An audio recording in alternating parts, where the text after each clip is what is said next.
नमस्कार, मी विलास बडे. न्यूज 18 लोकमतच्या या विशेष वृत्तमालिकेत आपल्या सगळ्यांचं स्वागत. गेल्या अनेक दिवसांपासून राज्याच्या राजकारणाच्या केंद्रस्थानी असलेले व्यक्तिमत्व म्हणजे राज्यपाल भगतसिंग कोश्यारी. आताही राज्यपालांच्या भेटीवरून शिवसेना विरुद्ध मनसे असा नवा वाद निर्माण झालाय. एक महाअपमान नाट्य सुरू झालंय असं म्हटलं तर वावगं ठरणार नाही, कारण मनसे अध्यक्ष राज ठाकरेंनी वाढीव वीज बिल प्रश्नावर नुकतीच राज्यपाल भगतसिंग कोश्यारी यांची भेट घेतली. त्यावर आता टीका करताना शिवसेनेचे नेते खासदार संजय राऊत यांनी महाराष्ट्राचे प्रश्न घेऊन राज्यपालांना भेटणं हा महाराष्ट्राचा अपमान असल्याचं संजय राऊत म्हणाले. यानंतर मनसेचे नेते संदीप देशपांडेंनी राऊतांचा राज्यपालांसोबतचा फोटो ट्विट करत महाराष्ट्राचा अपमान करताना खुद्द संजय राऊत असं शीर्षक देत टोमणा मारलाय आणि राऊत शिवसेनेवर शरसंधान साधलंय. त्यामुळे पुन्हा एकदा शिवसेना विरुद्ध मनसे असा संघर्ष तीव्र होणार का असा प्रश्न निर्माण झाला.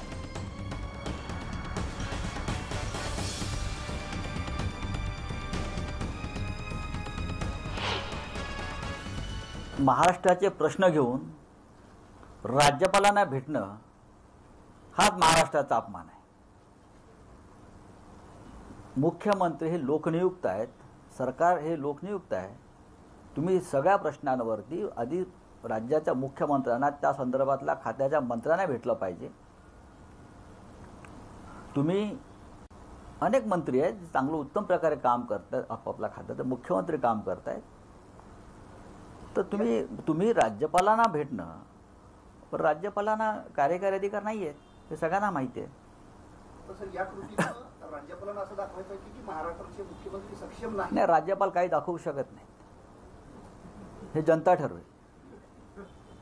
राज्यपालांसाठी राजभवन एक उत्तम जागा आहे आणि तिथे आनंदात राहावं. त्यांचा सगळा खर्च राजभवनाचा शासकीय तिजोरीतून होत असतो, फक्त नेमणूक केंद्राकडनं होते.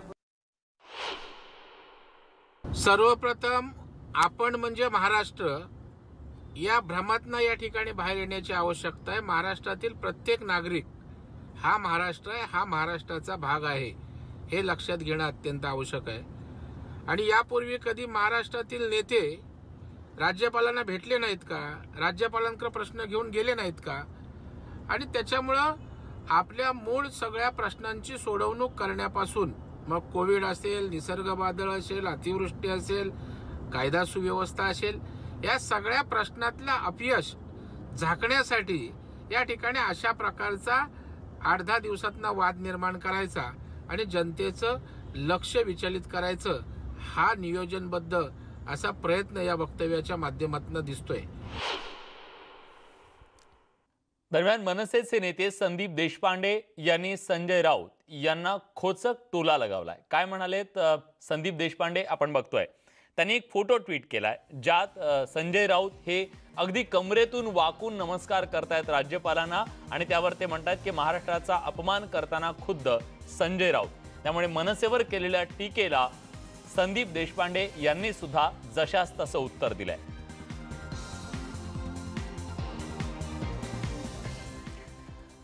मनसेचे अध्यक्ष राज ठाकरे यांनी राज्यपाल भगतसिंग कोश्यारी यांची भेट घेतली. त्या भेटीत राज्यपालांनी राज ठाकरेंना शरद पवार यांच्याशी बोलायला सांगितलं. त्यामुळे सुद्धा आता राजकारण तापलेलं आहे. मनसेला हे काही आवडलेलं नाहीये, शिवसेनेला हे आवडलेलं दिसत नाहीये. त्यामुळेच आज राऊत यांनी यावर सुद्धा निशाणा साधला आणि मग भाजपनंही त्याला प्रत्युत्तर दिलं. चंद्रकांत पाटील सुद्धा 5 वर्ष सत्तेमध्ये होते. त्याच्या आधी सुद्धा मनोहर जोशी आणि गोपीनाथराव मुंडे युतीच्या राज्यामध्ये मुख्यमंत्री उपमुख्यमंत्री होते. तेव्हाही हाच आरोप होत होता की बाळासाहेब ठाकरे सरकार चालवतात. जेव्हा अशा प्रकारचं सरकार बनतं, एकापेक्षा जास्त पक्ष एकत्र येऊन, तेव्हा साधारण त्या आघाडीतला जो एक वरिष्ठ आणि अनुभवी नेता असतो, प्रमुख, त्याचा सल्ला हा नेहमी घेतला जातो. चंद्रकांत पाटलांना वाईट वाटण्याचं कारण नाही कोणालाही की शरद पवार हे सरकारला सल्ला देतात, मार्गदर्शन करतात. अनेकदा अनेक राज्यांच्या मुख्यमंत्र्यांना मोदी सल्ला देतात, अमित शहा सल्ला देतात. वरिष्ठ म्हणून. शरद पवारांनी सल्ला दिला म्हणून कुणाच्या पोटात दुखण्याचं कारण नाही. मोदीसुद्धा त्यांचा सल्ला घेत होते किंवा आजही घेत असतील. पवारांचा सल्ला ते घेतात. पवार महाराष्ट्र चालवतात, उद्धवजी चालवत नाहीत हे त्यांनी मान्य केलं. त्यामुळे माझ्या दृष्टीने आनंदाची गोष्ट ती आहे की त्यांनी हे मान्य केलं. आता ते पवारांचा सल्ला घेऊ देत, नाही तर पार्थ पवारांचा घेऊ देत. आमच्या पोटात दुखण्याचं काय कारण आहे? प्रसंग असा घडला की राज्यपालांकडे राज ठाकरे गेल्यानंतर राज्यपाल म्हणाले की मेरे पास से सारे प्रश्न रखने से क्या होगा, उद्धव जी के पास भी रखने से कुछ नहीं होगा, शरद पवार के पास जाने से आपके प्रश्न सॉल्व हो जाएगी, हे त्यांनी म्हटलं. तर त्यावर मला असं विचारलं की राज्यपाल असं म्हणून राज्यपाल काय म्हणाले मला माहीत नाही, पण ही फॅक्टच आहे की शरद पवारच महाराष्ट्र झाला होता. आज मोहर उमटवली संजय राऊतांनी की एस शरद पवारच महाराष्ट्र झाला. खरं तर गेल्या वर्षभरामध्ये राज्यपाल भगतसिंग कोश्यारी यांच्यावर शिवसेनेचे खासदार संजय राऊत यांनी अनेक तोफा डागल्या. त्यांची काही वक्तव्य आपण बघूयात, ज्यात त्यांनी राज्यपालांना वारंवार लक्ष केलेलं होतं. सुरुवातीचं एक वक्तव्य ज्यात राज्यपालांचं नाव देखील भगतसिंग आहे. एक भगतसिंग क्रांतिकारक होते, तर या महोदयाने लोकशाहीची हत्या केली, अशा प्रकारचं वक्तव्य त्यांनी केलेलं होतं. गेले वर्षी जेव्हा त्यांनी पहाटे सरकार स्थापन केलेलं होतं आणि शपथविधी झालेला होता, त्यावरचं ते वक्तव्य होतं. त्याच्यानंतर दुसरं वक्तव्य आलं, राजभवन हे फालतू राजकारणाचा अड्डा बनू नये, का कळत नाही, पण रामलाल नामक निर्लज्ज राज्यपालांची अचानक आठवण येते, समजने वाले को इशारा काफी है, अशा प्रकारचं वक्तव्य सुद्धा त्यांनी केलेलं होतं. जेव्हा उद्धव ठाकरे यांना राज्यपाल नियुक्त आमदार करण्यावरून त्यांनी नकार दिलेला होता, त्यावरून त्यांचं ते वक्तव्य होतं. पुढे आणखी एक वक्तव्य केलं, राज्यात पॉलिटिकल एजंट म्हणून राज्यपाल नेमायचा आणि राज्यपालांच्या खांद्यावर बंदूक ठेवून राज्य अस्थिर करायचं, हे धोरण चांगल्या राज्यकर्त्याला शोभत नाही, अशा प्रकारचा सुद्धा वक्तव्य त्यांनी केलेलं होतं संजय राऊत यांनी. राज्यपाल राज्यात प्रतिमुख्यमंत्री बनत आहेत का, असा सवाल सुद्धा त्यांनी उपस्थित केलेला होता. त्यानंतरचं वक्तव्य होतं, राज्यपाल राज्याचे घटनात्मक प्रमुख आहेत, राज्य घटनेनुसार चाललंय की नाही हे त्यांनी पाहायला हवं, बाकी गोष्टींसाठी निवडून आलेलं सरकार समर्थ आहे, असं त्यांनी म्हटलं होतं. कारण राज्यपालांनी मुख्यमंत्र्यांना पत्र लिहून हिंदुत्वाची आठवण करून दिलेली होती. त्यानंतर देशात केवळ महाराष्ट्र आणि पश्चिम बंगाल अशा दोनच राज्यात राज्यपाल आहेत, इतर कुठल्या राज्यात राज्यपाल आहेत असं मला तरी दिसत नाही, असा खोचक टोला सुद्धा राऊतांनी लगावला होता. त्यानंतर मुंगेरमधील हिंसाचार जर महाराष्ट्र, पश्चिम बंगाल किंवा अन्य राज्यात झाला असता तर तिथे विरोधकांची सरकार आहे, तर केवढा मोठा गदारोळ झाला असता, असं म्हणत सुद्धा त्यांनी चिमटा काढला होता. शरद पवार यांच्या बद्दल जे वक्तव्य केलं राज्यपालांनी, त्याबद्दल सुद्धा मग राऊतांनी तोफ डागली. शरद पवारांनी सल्ला दिला म्हणून कोणाच्या पोटात दुखण्याचं कारण नाही, नरेंद्र मोदीही शरद पवारांचा सल्ला घेतात, असंही ते म्हणाले. आणि महाराष्ट्राचे प्रश्न घेऊन राज्यपालांना भेटणं हा महाराष्ट्राचा अपमान आहे, असं ते म्हणतायत. कारण राज ठाकरे हे महत्त्वाचे प्रश्न घेऊन, वीज प्रश्न आणि दुधाचा प्रश्न घेऊन राज्यपालांना भेटले, जे संजय राऊत यांना अजिबात आवडलेलं नाहीये. त्यांनी थेट त्यांच्या राज्यपाल भेटीला महाराष्ट्राचा अपमान म्हटलं. खरं तर राज्यामध्ये राज्यपाल आणि राज्य सरकार हा जो वाद आहे, तो वाद सातत्यानं येनकेन प्रकारे समोर येताना दिसतोय. असे कुठले प्रसंग होते ज्या प्रसंगात दिसलं की राज्यपाल आणि राज्य सरकार एकमेकांच्या समोर उभे ठाकलेले आहेत? ते प्रसंग कुठले, एक नजर टाकूयात. ग्राफिक्सच्या माध्यमातून बघूया आपण. उद्धव ठाकरेंना राज्यपाल नियुक्त सदस्य म्हणून नियुक्तीला राज्यपालाने विरोध केला आणि पहिली ठिणगी पडली. त्यानंतर राज्यपाल नियुक्त आमदारांच्या नियुक्त्या सुद्धा राज्यपालांनी स्थगित केल्या काही दिवसांसाठी. त्यामुळे सरकार नाराज झालं. सरकारकडून राज्यपालांचा कुलगुरू नियुक्तीचा अधिकार काढण्याचा प्रयत्न झाला, मग राज्यपाल नाराज झाले. रायगड जिल्ह्यात आढावा बैठक घेऊन राज्यपालांनी अधिकाऱ्यांना थेट आदेश दिले. त्यामुळे राज्यपाल सरकारच्या कामात ढवळाढवळ करतात असा आरोप झाला. विद्यापीठ परीक्षेच्या मुद्द्यावर सुद्धा राज्यपाल आणि सरकारमध्ये वाद पेटला. त्यानंतर मंदिर उघडण्यावरून हिंदुत्वाची आठवण करून देणारं राज्यपालांचं मुख्यमंत्र्यांना पत्र आलं आणि हे पत्र प्रचंड वादग्रस्त ठरलं. त्याच्यावर अनेकांनी टीका केली. राज्यपालांच्या पत्राला मग मुख्यमंत्री उद्धव ठाकरेंनीही खरमरीत उत्तर दिलं. कॉफी टेबल बुकवरून शरद पवार यांनी राज्यपालांना टोमणे मारले. त्यामुळे सुद्धा ते पत्र चर्चेत आलं. राज्यपालांकडून राज ठाकरेंना पुन्हा पवारांकडे जाण्याचा सल्ला देण्यात आला. त्यावर सुद्धा अनेकांनी अनेक प्रश्न उपस्थित केले. दरम्यान या सगळ्याबद्दल निश्चितपणे राजकीय गोटामधून त्याच्या क्रिया उमटत आहेत आणि या सगळ्याबद्दल बोलण्यासाठी आता आपल्यासोबत मनसेचे नेते संदीप देशपांडे आहेत. संदीपजी, स्वागत आहे तुमचं न्यूज 18 लोकमतमध्ये. राजकीय नेते आनंद दवे सुद्धा आपल्यासोबत आहेत आणि भाजपचे प्रवक्ते शिवराय कुलकर्णी सुद्धा आपल्यासोबत जोडले गेलेले आहेत. तिघांचंही न्यूज 18 लोकमतच्या या कार्यक्रमात स्वागत. सुरुवातीला संदीप देशपांडे यांच्याकडे जातोय. संदीपजी, परवाच दिवशी आपण त्याच्याबद्दल बोललो. तुम्हाला वाटत होतं की आम्ही कुठलंही राजकारण केलेलं नाहीये, आम्ही गेलो, सरकार त्याची दखल घेत नाही म्हणून आम्ही राज्यपालांकडे गेलो, राजकारण नव्हतं. पण शिवसेनेला तसं वाटत नाही. ते म्हणतायत तुम्ही महाराष्ट्राचा अपमान केलाय.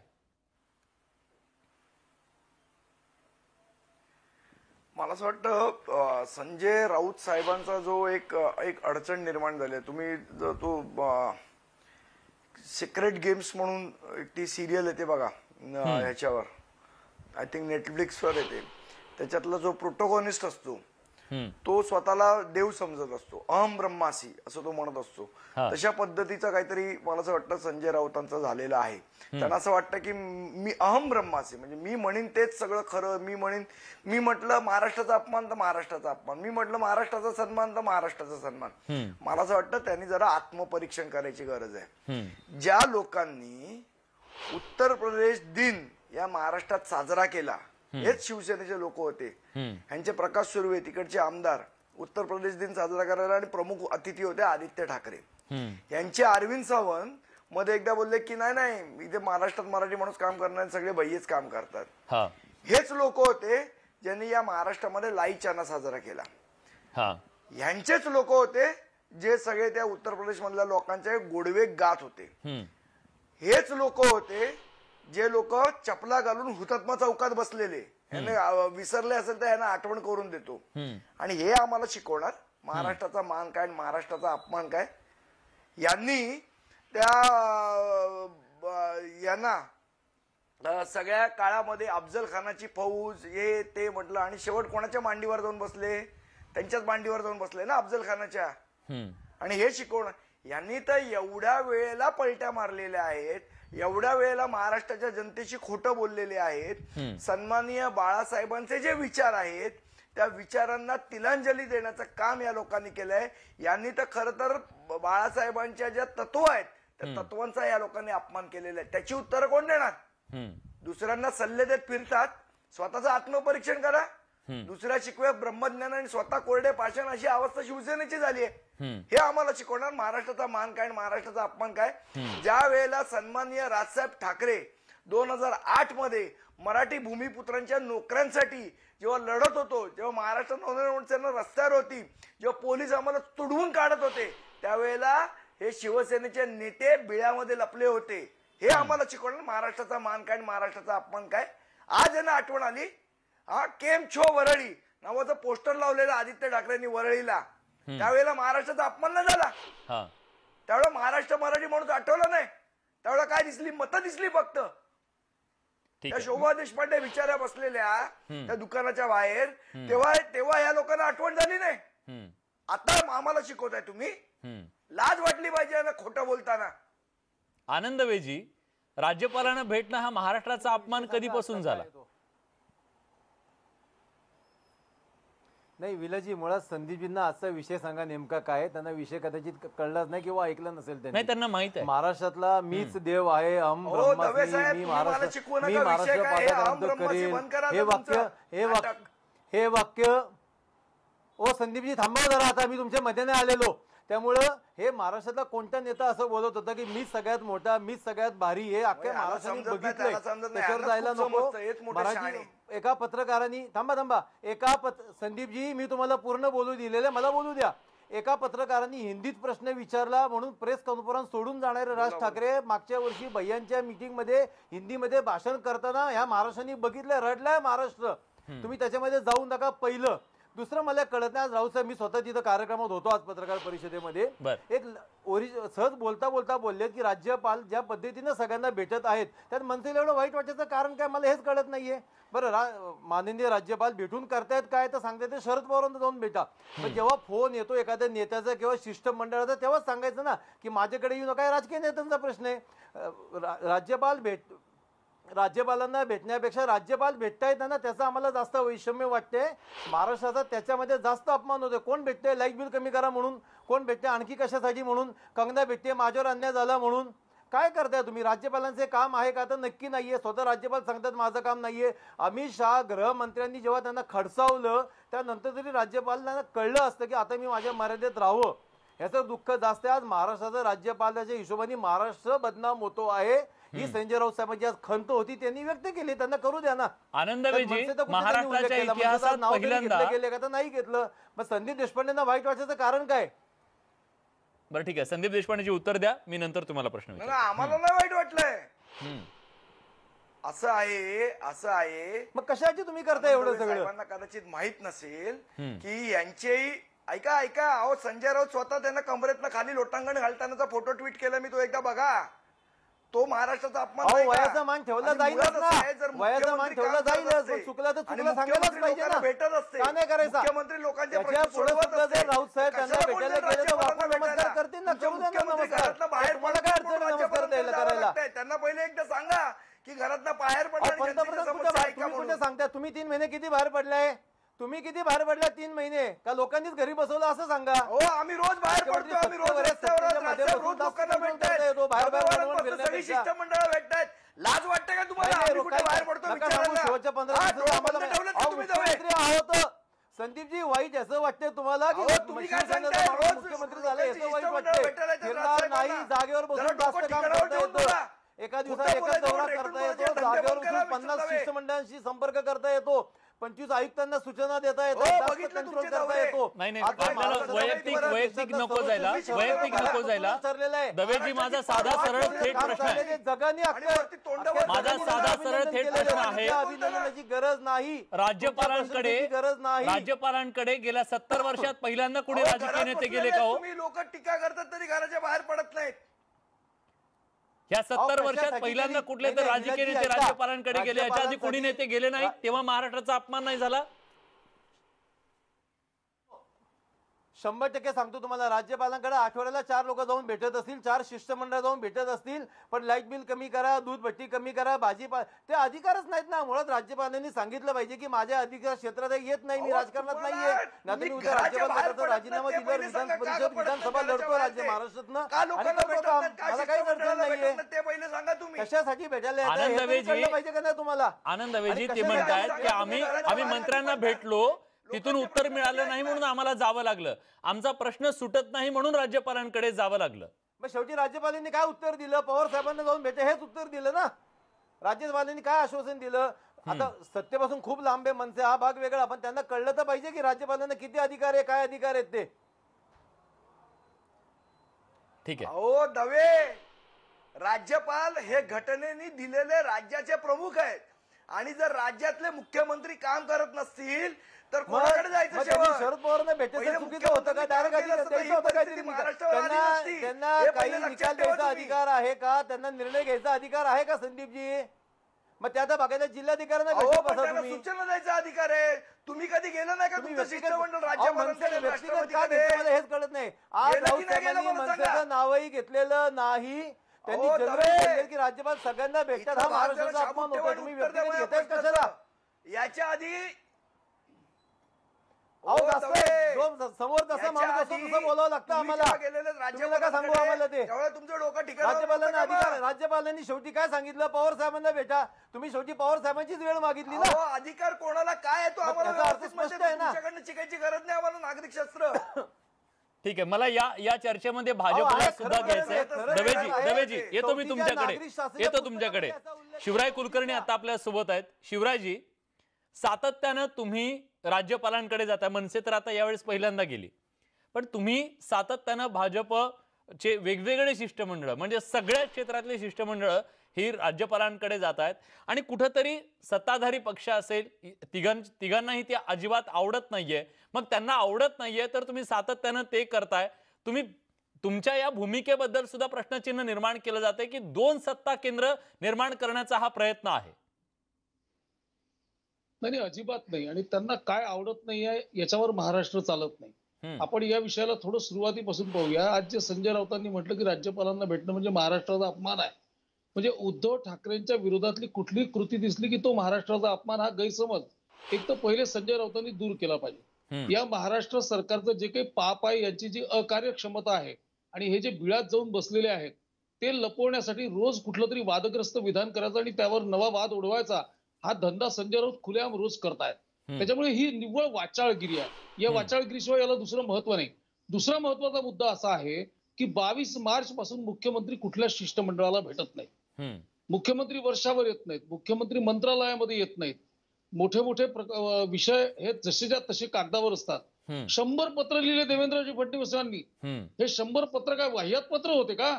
समाजाचे प्रश्न होते आणि समाजाच्या प्रश्नांना जबाबदार मुख्यमंत्री जर उत्तर देत नसेल तर तुम्ही कोणाकडे न्याय मागणार आहे? कोणाकडे दाद मागणार आहे? मुख्यमंत्री ठीक आहे, तुम्ही निवडून आलेले नाही, जनादेश तुम्हाला मिळालेला नाही, तुम्ही आपल्या खुर्चीचा कसंही ओढताड करून कुठल्या तरी हात मिळवण्या करून वडिलांना दिलेला शब्द पाळला, पण लोकांची कामं तुम्हाला करावं लागतील ना. ते संजय राऊत सांगतात की त्यांना निधी जो आहे, त्यांचा पैसा जो आहे तो सरकारी तिजोरीतून खर्च होतो. मुख्यमंत्री काय घरून पैसे भरतात का? तुम्हाला सगळ्या सोयी सवलती दिल्या आहेत, सुविधा दिल्या आहेत, फॅसिलिटी दिल्या आहेत, तुम्ही त्याचा कुठलाच उपभोग करत नाही. तुम्ही घाबरून बसलाय. काय काय लिहितात लोक ट्विटरवर, समाज माध्यमांवर, बघा तुम्ही महाराष्ट्र काय म्हणतो ते. आम्हाला नाही आमची जीभ पाठवायची. 22 मार्च पासून मुख्यमंत्री जनतेच्या प्रश्नावर बोलत नाहीत, कुठला निर्णय देत नाहीत, पत्र लिहिले त्या पत्राचं उत्तर मिळत नाही. ठीक आहे, मी उत्तर घेतो. आनंद दवेजी, मराठा आरक्षणासारख्या मुद्दा रास्त आहे. त्यांचं असं म्हणणं आहे की 100 पत्र लिहून सुद्धा एकाही प्रश्नाचं उत्तर दिलं जात नाही तर मग दाद कुठेतरी मागावी लागेल ना. ते सुद्धा घटनात्मक पद आहे. ते मग अशा वेळी जर त्यांच्याकडे ते गेले तर चुकलं काय? नाही, मुळात असं आहे, जेव्हा जेव्हा भारतीय जनता पक्षाने असेल किंवा कोणत्याही राजकीय पक्षाने, विरोधक असो किंवा समर्थक पक्ष असतो, ज्या ज्या अधिकृत आणि चांगल्या मागण्या केल्या त्याला माननीय उद्धव साहेबांनी असेल किंवा शिवसेनेने असेल प्रतिक्रिया दिलेल्या आहेत, मागण्या मान्य सुद्धा केलेल्या आहेत. काही गोष्टी आपण बघितल्यात मागच्या अनेक महिन्यांमध्ये. आता देवेंद्र फडणवीसांचं पत्र उद्धव साहेबांना जर तेवढंच गांभीर्याने घ्यावं असं वाटलं नसेल किंवा त्यात काही गांभीर्य नसेल तर नसेल घेतलं. हा त्यांच्या दोघातला पत्र व्यवहार आहे, त्यांनी उघड करावा देवेंद्र साहेबांनी की काय लिहिलं होतं, त्याच्यावर आपल्याला महाराष्ट्राची जनता निर्णय घेईल. असताना त्यात खरंच काय गांभीर्य होतं का नाही ते बघायला पाहिजे. अनेक प्रश्न कुत्सितपणे असतात. भाजपला उद्धव ठाकरे हे मुख्यमंत्री होणं ते सुद्धा आमच्या पाठिंब्याशिवाय होणं, या धक्क्यातून अजून भाजप सावरलेलं नाही. तसे जर काही पत्र व्यवहार असतील तर उत्तर द्यायची गरज असं मला वाटत नाही. ठीक आहे, मी उत्तर घेतो. माननीय राज्यपालांना सुद्धा अनेक निवेदनं, अनेक पत्र याच्या आधी केलेली असतील. सगळ्यांना त्यांनी बोलवलंय का? 5:05 वाजता तुम्ही लोकांना बोलवता. कंगना राणा तुम्हाला 2 वेळा भेटू शकते, कंगनेची बहीण भेटू शकते, सर्वसामान्य नागरिक किती भेटलेत? नाही, ऐका विलासजी, मला एक प्रश्न विचारायचा आहे. मागच्या 2 महिन्यामध्ये सर्वसामान्य नागरिकांना किती लोकांना राज्यपाल भेटलेत? तुम्हाला फक्त शिवसेनेचे विरोधकच कसे काय भेटायला येऊ शकतात आणि भेटतात, त्यांना वेळ मिळते. जेव्हा उद्धव साहेबांचं मुख्यमंत्रीपद थांबवलं होतं तेव्हा भाजपचे नेते रोज त्यांना जाऊन भेटत होते. आता भेटताना दिसतात का? म्हणजे राज्यपाल स्वतंत्र डायरेक्ट राजकारणात येत असतील तर त्यांना कुठेतरी वेगळ्या मार्गाने थांबवणं, त्यांना 4 शब्द सांगणं हा अधिकार आहे. म्हणजे तुमचं असं म्हणणं आहे की राजकीय अड्डा केला जातोय राजभवनाचा, म्हणजे सातत्यानं तो आरोप केला जातोय? नाही, माझा प्रश्न असा आहे, मागच्या 2 ते 3 महिन्यामध्ये राज्यपालांनी एक यादी जाहीर करावी की सर्वसामान्य किती लोकांना भेटलेत नागरिकांना ते. ठीक आहे, मी शिवराजजींकडून उत्तर घेतो. शिवराजजी, त्यांचा आक्षेप हा आहे की जे सरकारचे विरोधक आहेत, मग ते कंगना असो किंवा आणखी कोणी असो, या सगळ्यांसाठी रेड कार्पेट आहे. सर्वसामान्यांना ते का भेटत नाहीत हा त्यांचा सवाल आहे. तिथं बसून राजकारण केलं जातंय हा त्यांचा आरोप आहे. कंगनाला भेटण्याचं प्रयोजन आम्हाला कळू दे ना. कोणत्या उद्देशाने मला शांतपणे 2 मुद्दे सांगायचे आहेत. पहिली गोष्ट की कंगनाचा विषय त्यांनी काढला. मी टीम कंगनाचं अभिनंदन करेन. कंगना राणावत यांना तुम्ही मुंबईमध्ये पाय न ठेवू देण्याची धमकी दिली होती. तिने पाय ठेवला, दुसऱ्या दिवशी तुम्ही तिची पूर्ण यंत्रणा लावून तिचं घर पाडून टाकलं. आणि तुम्ही दाऊद इब्राहिमचं घर पाडत नाही, तुम्ही तिचं घर पाडता. जे अनधिकृत होतं ते पाडलं, त्याच्या 6 वर्ष आधी त्यांना नोटीस दिलेली मध्ये होती. बोलू नका आनंदी, तुम्ही please. अनधिकृत पूर्ण करू द्या, बांधकामाचं तुम्ही बोला. समर्थन करू आनंदी नका. उत्तर घेऊया ना. एका सवाल विचारल्यावर उत्तर घेऊ. मी ड्रग घेत होते जाहीरपणे सांगणाऱ्या महिलेचं तुम्ही समर्थन करू नका शिवरायजी. भाजपला हे अजिबात सोबत नाहीये. स्वतः रस्त्यावर उतरत असतील तर तिने न्याय कोणाला मागायचा? क्रमांक एक. मुंबईला पाक क्रमांक व्याप्त दोन, काश्मीर म्हणणाऱ्या आनंद दवे कंगनाचं विचारतात समर्थन की करू नका. राज्यपाल तुम्ही किती अभिनंदन सामान्य करू नागरिकांना नका. भेटले? मी त्यांनी भाजपचा आणि याचं तुमचा पहिले निषेध उत्तर दिलं करतो पाहिजे इथं. की महाराष्ट्राचा मुख्यमंत्र्यांनी अपमान किती करणाऱ्या लोकांना कंगनाचं तुम्ही भेटली? समर्थन करताय, नितीन अभिनंदन राऊत करताय. सारखे मी तुमचा उपमुख्यमंत्री निषेध करतो इथं. वारंवार तुम्ही सांगतायत, माफी मागितली पाहिजे पूर्ण आता महाराष्ट्राची. महाराष्ट्रात वीज दरवाढीचा अत्यंत गंभीर तुम्ही मुद्दा आहे. कंगनाचं अभिनंदन या कोणत्या वीज आधारावर करताय? हे भाजपचं दरवाढीच्या अधिकृत मत आहे का? हे मला आधी समजून ठीक आहे, उत्तर घ्यायचंय. घेऊया. उत्तर घेऊया. हे भाजपचं अधिकृत मत आहे का? रोज सांगताय. कारण जेव्हा राम 15 कदमांनी दिवस तिला झाले झाशीची राणी म्हटलं होतं ठाकरेंना तेव्हा भाजपने ते नाकारलं होतं. आनंदजी, निकाल आनंदजी, लागला. आनंदजी, तुम्ही जो प्रश्न विचारला त्याचं उत्तर घेऊया त्यांच्याकडून. येतो मी तुमच्याकडे, येतो तुमच्याकडे. शिवरायजी, कामांना स्थगिती दिली. हा, द्या, तुमचं सरकार उत्तर. महास्थगिती सरकार आहे. स्थगिती हा तुमचा आवडता विषय आहे. पण लोकांजवळ पैसे नाही. 4 महिने लॉकडाऊन मध्ये लोक होते, त्यांचा रोजगार नव्हता, त्यांना पैसे नाही भरायला. 4 पट 5 पट बिल आलेलं आहे. 2 खोल्यांच्या झोपडीमध्ये, एका खोलीच्या झोपडीमध्ये ज्यांना 700 रुपये बिल होतं त्यांना 7,000 रुपये, त्यांना 17,000 रुपये बिल आलेलं आहे. कधी निर्णय घेणार आहे तुम्ही? तुम्ही जर निर्णय घेणार नाही तर लोकांनी हाताला हात बसून बसायचं का? अहो, तुमच्या काही निर्णय घेणं होत नाही, तुमचे मंत्री काम करत नाहीत. तुमचा एक मंत्री बंगल्यावर आणून लोकांना मारतो, एक मंत्री न्यायालयाने परवा दोषी ठरवल्या आमच्या अमरावतीच्या पालकमंत्री. तुमचा एक गृहमंत्री जो आहे तो विरोधकांवर कारवाया करण्यामध्ये गुंतलेला आहे. तुम्हाला काम करायला फुरसत कुठे आहे? जे ते राऊत साहेब सांगून राहिले की आमचा एक कार्यक्षम मंत्री आहे. एकेका मंत्र्याचा अहवाल मांडा जरा समोर. एकही मंत्री कामाचा नाही आहे. मंत्रिमंडळ अस्तित्वात नाही आहे, सरकार अस्तित्वात नाही आहे. लोकांची मजबुरी आहे. लोकांना राज्यपालांकडे जाण्याशिवाय गत्यंतर नाही. जातील कुठे लोक? सांगा तुम्ही. तुम्ही केंद्राविषयी बोलताय का राज्याविषयी बोलताय शिवरायजी? तुम्ही केंद्राविषयी बोलला का राज्याविषयी बोललाय आता? उद्धव ठाकरे सरकारविषयी. ठीक आहे. नाही, या काही चर्चेमध्ये बोलण्याला काय अर्थ नाहीये.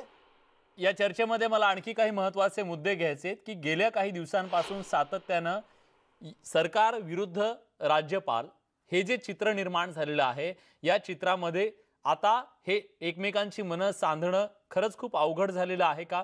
आणि आज ज्या प्रकारचा आरोप केलेला आहे, खरं तर राज्यपालांना भेटणं हा महाराष्ट्राचा अपमान कसा काय होऊ शकतो, हा सवाल जो विचारला जात आहे, त्याच्याबद्दलची चर्चा एका छोट्याशा ब्रेक नंतर. कुठे जाऊ नका, पहा फक्त न्यूज 18 लोकमत.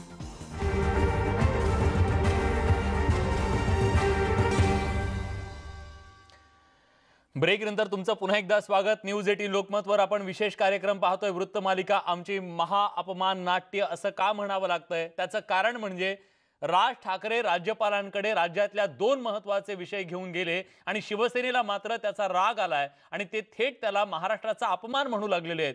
आज संजय राऊत यांनी याच्याबद्दलचं वक्तव्य केलं आणि त्यामुळे महाराष्ट्राच्या राजकारणात त्याचे अनेक प्रतिक्रिया सुद्धा उमटतात, पडसाद उमटतात. आपल्यासोबत आनंद दवे आहेत, संदीप देशपांडे आहेत, शिवराय कुलकर्णी भाजपचे प्रवक्ते आहेत. मला आनंद दवे यांच्याकडे जायचंय. आनंद दवेजी, माझा थेट सरळ प्रश्न आहे तुम्हाला. या आधी सुद्धा महाराष्ट्राच्या राजकारणात असेल, देशाच्या राजकारणात असेल, तुम्ही सुद्धा तुमची शिष्टमंडळ घेऊन राज्यपालांकडे गेला असाल, राष्ट्रपतींकडे गेला असाल. आता तुम्ही ज्या विरोधी पक्ष दिल्लीमध्ये असलेले सुद्धा ते राष्ट्रपतींकडे जातात सरकारच्या विरोधात दाद मागण्यासाठी आणि इतर राज्यात सुद्धा राज्यपालांकडे जातात. मग जर इथं तीच कृती होत असेल तर तो महाराष्ट्राचा अपमान कसा काय होतो? मुळात 2 गोष्टी परत एकदा सांगतो. आज आहे ना, मनसेने व्यक्तिगत का घेतले हे कळत नाही. आज राऊत साहेबांनी तसं काही बोललेले नव्हते की मनसेला का भेटले. पहिलं. दुसरं, याच्या आधी राजसाहेब भेटायला गेलेले 1-2 मागण्या. थांबा विलाजी येतो. विलाजी तुमच्या विषयावर येतोय. राजसाहेब त्याच्या आधी सुद्धा 2 वेळा भेटायला गेलेले. एकदा काही विद्यार्थ्यांचा प्रश्न घेऊन मला असं आठवतंय की अमित साहेब सुद्धा भेटायला गेले होते. ह्या विषयावर जर राजसाहेबांनी वेळ मागितली असती, वेळ मिळाली नसती तर गोष्ट वेगळी होती. पहिलं.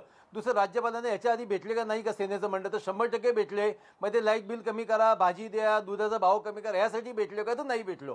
तो अधिकार किंवा तो काही निर्णय घेण्याची क्षमता राज्यपालांमध्ये कायदेशीर किंवा राष्ट्रपतींकडे असते का तर नसते. पण राज्यपालांनी दुसरं केलं काय, त्यांना सांगितलं पवारांना भेटा. तर माझं म्हणणं असं असते, जेव्हा एक अपॉइंटमेंट घेतली जाते तेव्हा विचारलं जाते की तुमची मागणी काय, कशासाठी येता, तेव्हाच जर सांगितलं असतं की तुम्ही आधी मुख्यमंत्र्यांना भेटा, शरद पवार साहेबांना भेटा, आणखी कोण राजकीय नेत्यांना भेटा, त्यानंतर तुम्ही माझ्याकडे जर होत नसेल तर मी करतो, तुम्ही आधीच माझ्याकडे या, कंगना आधीच माझ्याकडे या, आणखी कोणी आधीच माझ्याकडे या. हे काय चाललेलं आहे? तुमचं असं म्हणणं राज ठाकरे एकंदरीत चुकले महाराष्ट्राचा आणि अपमान आहे. राज्यपाल हे राज्यपाल चुकले. येतात जातात, पण 10 वर्षानंतर सुद्धा असे राज्यपाल ह्या जागेवर होते, हे जेव्हा महाराष्ट्राच्या इतिहासात दिलं जातं ते येणाऱ्या पिढीला निश्चितच चांगलं वाईट वाटत असावं. या अनुषंगाने राऊतसाहेब बोलले असतील त्याचं मनसेनी किंवा कोणी व्यक्तिगत व्हायचं काय कारण नाही. म्हणजे तुमचं असं म्हणणं आहे की जाऊन राज ठाकरे चुकले आणि त्यांना बोलावून राज्यपाल सुद्धा चुकले.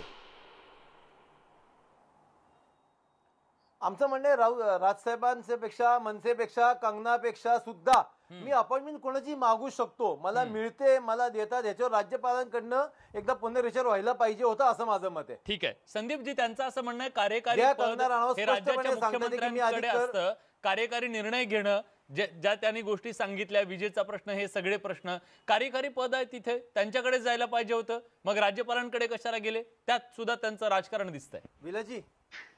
विलाजी माझं अजून याच्यापेक्षा पुढचं म्हणणं आहे, आपण 100 वेळा सरकारी आता मी अधिकाऱ्यांकडे बोलू का? जात असतो काही नाही काही कामासाठी, तुम्ही सुद्धा गेला असेल, पॅनलवरचा प्रत्येक माणूस गेला असेल, त्याला असंच उत्तर मिळतं का नाही हो की एक काम करा साहेब, आधी त्या साहेबांकडे फाईल द्या, तिथून माझ्याकडे या. ठीक आहे. हाच प्रकार संदीपजी सगळीकडे आपण उत्तर बघितलाय घेतो, ना उत्तर महाराष्ट्राच्या आणि देशाच्या ह्याच्यामध्ये.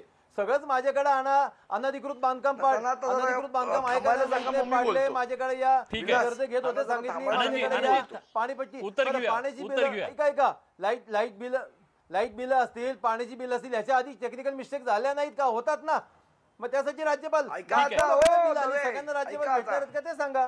दवेजी ऐका. हा,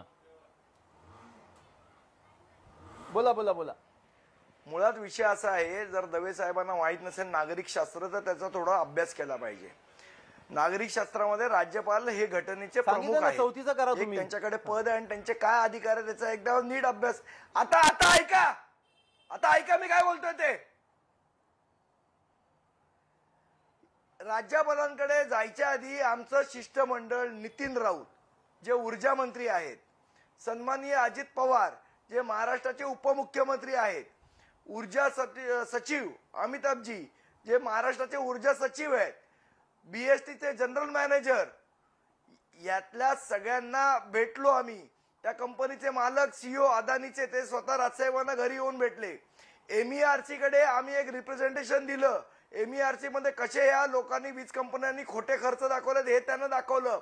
आणि या सगळ्याच्या संदर्भातलं एक पत्र राजसाहेबांनी उद्धव ठाकरेंना लिहिलं. आणि त्यानंतर त्या पत्राचं उत्तर तर नाहीच. बरं, हे आमचे महाराष्ट्राचे सन्माननीय मुख्यमंत्री 22 मार्च पासून आतापर्यंत एकदाही मंत्रालयात गेले नाहीत. ह्यांना भेटायचं तर कुठे भेटायचं हेही ते सांगत नाहीत. मुळात विषय असा आहे, जर मुख्यमंत्री भेटणार नसेल, एवढ्या सगळ्यांकडे रिप्रेझेंटेशन दिली, महाराष्ट्रामध्ये महाराष्ट्र सैनिकांनी आंदोलन केली, त्याच्यासाठी जेलमध्ये टाकलं आम्हाला, आम्ही या सगळ्या गोष्टी सहन केल्या. एवढं केल्यानंतर जर आम्हाला त्या विषयावर साधं उत्तर महाराष्ट्र सरकारकडनं येणार नसेल, ठीक आहे. तुमचं असं म्हणणं आहे की उत्तर मिळत नाहीये, पण मला संदीपजी तुम्हाला आणि भाजपला एक प्रश्न विचारायचा आहे. मुळात आता विषय लक्षात घ्या. मला अजून येतो मला एक प्रश्न विचारायचा संदीपजी, याच्यात असं आहे का हो, महाराष्ट्राचा अपमान म्हटलं की तुम्ही बॅकफुटला जाल, महाराष्ट्राचा अपमान झालाय असं म्हटलं की तुम्ही बॅकफुटला जाल आणि मग तुम्ही जाणार नाही तिकडे, तुम्हाला थोपवण्यासाठी ही टर्म वापरली आहे का? राष्ट्रपतींना भेटलं तर का भारताचा अपमान होतो का? माझं तेच म्हणणं आहे, तुम्हाला थोपवण्यासाठी ही टर्म वापरली आहे का? राष्ट्रपतींना भेटलं तर का भारताचा अपमान होतो का? विलासजी, हा ठीक आहे, बोला शिवराजजी, बोला. कशासाठी भेटले हे विलास महत्त्वाचं कसं आहे आहे, ना. म्हणजे आनंदजी रागवू नका, पण आनंद दवे प्रामाणिक शिवसैनिक आहेत आणि आज त्यांचं मानसिक स्वास्थ्य ठीक नसण्याला कारण आहे. कारण की ते उर्मिला मातोंडकर सारखे लोक जर आता त्यांची नावं जर समोर येणार असतील तर स्वाभाविक आहे, त्यांना आज त्यांचं डोकं जागेवर नाही आहे, त्याच्यामुळे ते अस्वस्थ असतील.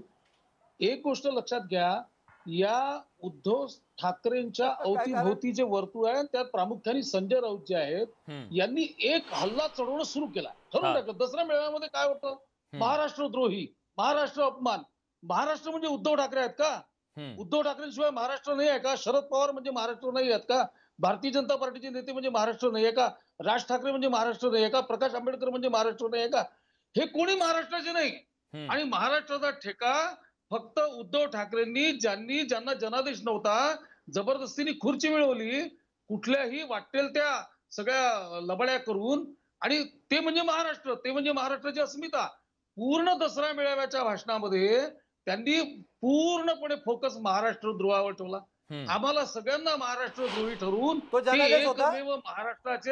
ते एकमेव महाराष्ट्राचे रक्षण करते आहेत, महाराष्ट्राचे हित करते आहेत. त्यांनी कोरोनामध्ये महाराष्ट्राचं रक्षण ते करू शकले नाही, वादळामध्ये ते महाराष्ट्राचं रक्षण करू शकले नाही, शेतकऱ्यांचं रक्षण करू शकलेले नाही. पण त्यांना कोणी काही म्हणायचं नाही, ते चालवतील तशी सत्ता चालेल. गांधारीने डोळ्यावर पट्टी बांधली होती, यांच्या डोळ्यावरही पट्टी आहे, यांच्या कानावरही आहे आणि यांच्या तोंडावरही पट्टी आहे. हे फेसबुक लाईव्ह करतात फक्त आणि अपेक्षा करतात की महाराष्ट्रातल्या जनतेने घरी बसून आपले आपले दुखणे पार केले पाहिजे.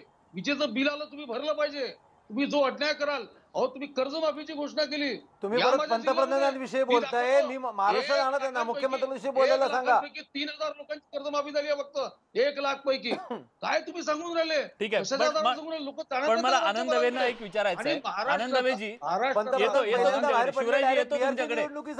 वेळ कमी आहे म्हणून एका प्रश्नाचं उत्तर आनंद दवेजी यांच्याकडून घेणं गरजेचं आहे. आनंद दवेजी, तुम्ही आतापर्यंत भाजपवर कायम टीका करायचात, विशेष म्हणजे की देशद्रोहाची ही सर्टिफिकेट वाढतायत, देशात ह्यांच्या विरोधात कोणी बोललं की लगेच देशद्रोही होतो. आता महाराष्ट्रात उलट झालंय का? सरकारच्या विरोधात जो कोणी बोलेल तो महाराष्ट्रद्रोही, असं काही समीकरण झालंय का? नाही, असं बिलकुल नाही झालेलं. परत एकदा मुद्दा लक्षात घ्या, महाराष्ट्राच्या राज्यपालांना भेटायला जाणारे लोक फक्त विरोधकच का जात आहेत, राज्यपाल विरोधकांनाच वेळ का देत आहेत, हा आमचा साधा सोपा पण सत्तेतले लोक पण जातात ना. अपॉइंटमेंट मिळते. कंगनीची बहीण कशी जी बाई स्वस्तपणे सांगते की मी ड्रग घेत होते, अधिकृत होतं का सिद्ध न करता कशी काय वेळ देऊ शकता तुम्ही मला सांगा?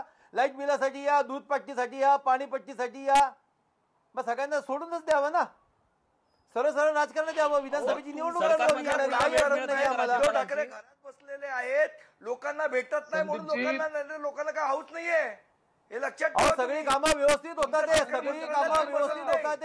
कोणत्या पक्षाचा नेता कार्यकर्त्यांना भेटत नाही हे जग जाहीर आहे. कोणत्या पक्षाचा नेता पदाधिकाऱ्यांना भेटत नाहीये सगळ्यांना माहिती आहे. तुम्ही नका सांगू संदीपजी, मुख्यमंत्र्यांना बाहेर काढा, लोकांना भेटायला सांगा. इथसे भी दुर्लभ आहे, सगळ्यांना माहिती आहे. नका मुख्यमंत्री जर जनतेचे प्रश्न सोडवतील, मुख्यमंत्री जर वीज बिल माफ करतील, लोक राज्यपालांकडे, लोक शरद पवारांकडे चालले, लोकांना तुमच्या नेत्याविषयी बोलला, तुम्ही व्यक्तिगत घेतात कशाला? कशासाठी घेताय? आनंद दवेजी, शिवराजजींनी जो मुद्दा मांडलाय त्याचं उत्तर तुम्ही देऊ शकाल का? ते असं म्हणतात की शरद पवार बाहेर फिरतायत, राज्यपाल सगळ्यांना भेटतायत, मग मुख्यमंत्री का नाही? जर मुख्यमंत्र्यांना काही करायचंच नाहीये तर शरद पवारांकडे उत्तर घ्या. तुम्ही प्रश्न विचारलाय.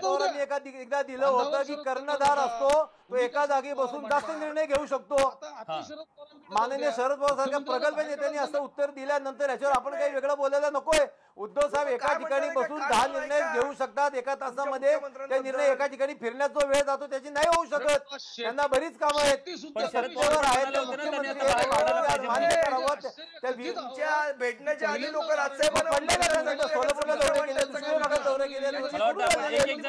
जेव्हा जिथं जागा असते, जिथं जावं लागतं तिथं माननीय उद्धव साहेब व्यवस्थित तुमच्याकडे वेळ खूप कमी आहे, खुश आहे त्यांच्या कामावर. वेळ खूप कमी आहे. संदीपजी, आता तुम्ही राज्यपालांना भेटलात म्हणजे महाराष्ट्राचा अपमान केलात अशा प्रकारचं वक्तव्य समोर आल्यानंतर तुम्ही म्हणता महाराष्ट्राचा अपमान झाला. हा, अशा प्रकारचं वक्तव्य आलेलं आहे. तुम्हाला राज्यपालांना भेटण्यापासून थोपवण्याचा हा प्रयत्न जर असेल तुम्ही थांबणार आहात का? निष्क्रिय आहात, तुम्ही लोकांना भेटत नाही आहात. जनता कंटाळलेली आहे तुम्हाला आणि तुमच्या फेसबुक लाईव्हला आणि कोमट पाण्याला. संदीपजी, जर ते तुम्हाला राज्यपालांना भेटण्यापासून थोपवत असतील तर तुम्ही थांबणार आहात का? परत बोलायला लावताय. विषय असा आहे, आम्हाला जनतेचा प्रश्न सोडवण्यामध्ये रस आहे. तो राज्यपालांनी सोडवला का मुख्यमंत्र्यांनी सोडवला का, तो कशा पद्धतीने जनतेचा प्रश्न सुटला पाहिजे. जर मुख्यमंत्री म्हणून हे निर्णय घेणार नसेल तर आमच्याकडे दुसरा पर्याय नाही ना. आणि मूर्खा जर का बोलणार असेल की महाराष्ट्राचा अपमान, आता पंतप्रधानांच्या ऐवजी कोण राष्ट्रपतींना भेटलं तर काय भारताचा अपमान होतो का? खरंय. निश्चितच या नाही अनुषंगाने नाही, तो कोणत्या कामासाठी भेटतो याच्यावरनं नक्की ठरतं.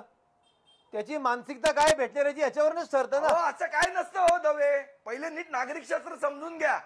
नागरिक शास्त्राचा राज्यपाल भवन आहे का धर्मशाळा? शास्त्राचं पुस्तक वाचा तुम्ही पहिले एकदा. 10वी पर्यंतचा अभ्यास नीट कम्प्लीट करा. नागरिक शास्त्र तुम्हाला मगाशी सांगितलं मी 4थीच्या पुस्तकात उल्लेख आहे सगळ्यांच्या अधिकाराचे. अर्थ आहे त्या घटनेने काय अभ्यास करा, परत एकदा करा अभ्यास. एकदा नागरिक शास्त्राचं पुस्तक वाचा, मग आपण चर्चा करू याच्यावर. त्यापेक्षा मुख्यमंत्र्यांना बाहेर मग आपण याच्यावर निश्चित चर्चा करू. ठीक आहे. पडलेत बाहेर, घरात बसवलंय मुख्यमंत्र्यांना, नाही घरात बसवलं. ते कंट्रोल करतात ते राज्याचं. कर्णधार आहे, त्यांना कळतं बाहेर पडायचं. उगाच नाही कर्णधार झालेला. लोकांनी त्यांना नाही नाकारलेलं, ज्यांना नाकारले ते फिरतात. महाराष्ट्रामध्ये युपी मध्ये काय झालं प्रकार विसरलात का? आनंद चालू म्हणजे वेळ संपलेली आहे माझी वेळ संपलेली आहे. महाराष्ट्राचा वेळ संपलेली आहे माझी. एक शेवटचा प्रश्न तुम्हाला विचारतो. आनंदवेजी, तुम्हाला असं वाटतं ठीक आहे राज्यपालांकडे सगळेजण जात आहेत म्हणून तुम्हाला राग येणं स्वाभाविक आहे, पण त्याला महाराष्ट्राच्या अपमानाशी जोडणं हा जरा अतिरेक झाला असं नाही का वाटत तुम्हाला? शेवटची कमेंट. बिलकुल नाही वाटत. तुम्हाला परत एकदा सांगतो, मी तिथं होतो उपस्थित, मला माहिती आहे विषय जनरल असा चाललेला होता. तुम्ही सुद्धा लक्षात घ्या. परत ते सांगेल की मागच्या 2 महिन्यांमध्ये राज्यपालाला भेटणाऱ्या व्यक्तींची, लोकांची नावं आणि त्यांना भेटण्याचं कारणासहित राज्यपाल भवनांनी घोषित करावं. आपल्याला आपोआप कळेल ना त्याच्या मागची भावना काय आणि भूमिका काय. किती लोकांनी अपॉइंटमेंट मागितल्या, किती लोकांना वेळ मिळाला, त्याची कारण काय होती ते विचारा ना एकदा. राज्यपाल भवनात स्पष्टता येऊ द्या. उद्या याच्यावर चर्चा करू. हा सांगा ना, घ्या ना सगळ्यांची, काढा. तयारी आहे. मुख्यमंत्री घरात बसून आणि राज्यभरातले सगळे राजकीय नेते कोणाकोणाला भेटतात सगळेच काढा. मुख्यमंत्री किती लोकांना भेटले? राजकीय पक्षाचा नेता कोणाकोणाला भेटतो सगळेच काढा. संधीजी सगळेच काढा. तुम्हाला वेळ आहे तेवढा, मनसेला वेळ आहे, तुम्ही सगळेच काढत बसा. मुख्यमंत्री मंत्रालयात किती वेळा गेले याचं उत्तर द्या. तेवढा वेळ आहे, तुम्ही सगळेच काढा. फेसबुक लाईव्ह मुख्यमंत्री मंत्रालयात किती वेळा गेले? कोरोनाच्या बाहेर आला का नाही तर आला. महाराष्ट्राच्या मुख्यमंत्री मंत्रालयात किती वेळा गेले? कौतुक झालं हे महत्वाचं आहे. कुठून करतो हे महत्वाचं नाही, काम मुख्यमंत्री मंत्रालयात किती वेळा गेले? सिंपल प्रश्न विचारला, त्याचं हिंमत असेल तर उत्तर द्या तुम्ही मला. तुमच्या आणि आमच्यामध्ये आपण एकत्र चर्चा करतोय. मुख्यमंत्री मंत्रालयात किती वेळा गेले याचं एवढं एक उत्तर द्या. 1 वेळा, 2 वेळा, 3 वेळा, 4 वेळा, 10 वेळेला परत तेच चाललेले. किती वेळा गेले? काम करते आहे का नाही तर काम करते. मंत्री काम करतात का नाही? 22 मार्च मुख्यमंत्री मंत्रालयात किती वेळा गेले? उत्तर द्या फक्त मला. हिंमत असेल तर तुमच्यामध्ये. जगभराने कौतुक केलं का नाही ते कौतुक केलेले हे तुम्ही पचवा. मुख्यमंत्री मंत्रालयात किती वेळा गेले? एवढ्या एका प्रश्नाचं उत्तर द्यायचं आणि डोळ्यावरची चष्मा काढा म्हणजे सगळं दिसेल. मुख्यमंत्री मंत्रालयात किती वेळेला गेले? एवढ्या एका प्रश्नाचं उत्तर द्या हिंमत असेल तर द्यावे तुम्हाला. तोपर्यंत तुम्हाला काही कळणार नाही, काही मुख्यमंत्री मंत्रालयात किती वेळेला गेले? एवढ्या एका प्रश्नाचं उत्तर द्या तुमची हिंमत असेल तर. पटवून घ्या स्वतःच्या मनाला. रोज सकाळी उठून सांगा माननीय उद्धव साहेब मुख्यमंत्री मंत्रालयात किती वेळेला गेले? मंत्रालयात किती वेळेला गेले? सत्तेच्या हे आरोप प्रत्यारोप होत राहतील, पण या अनुषंगानं खरं तर महाराष्ट्राच्या सर्वसामान्य माणसांना हे अपेक्षित आहे की आज त्यांचे प्रश्न सुटणं गरजेचं आहे. घटनात्मक पदावर राज्यपाल आहेत. राज्याचं काम घटनेनुसार होतंय की नाही हे पाहणं त्यांचं काम आहे. खरं तर वेगवेगळे मुद्दे असतील, जेव्हा न्याय मिळत नाही अशी भावना होते तेव्हा राज्यपालांकडे असेल किंवा वर देशात असेल तर तेव्हा कायद्याच्या अनुषंगाने असेल राष्ट्रपतींकडे ते जात असतात. पण एका बाजूला दुसऱ्या बाजूला असा आरोप होतो की हे सगळं त्याच घटनात्मक पदावरून राजकारण सुद्धा होतोय, ते होणं सुद्धा चुकीचं आहे. त्यामुळे महाराष्ट्राच्या राजकारणामध्ये कुठंतरी हे 2 सत्ता केंद्र तयार होत आहेत का, आणि असं होणं महाराष्ट्राच्या या लोकशाहीसाठी सुद्धा ते योग्य नाहीये.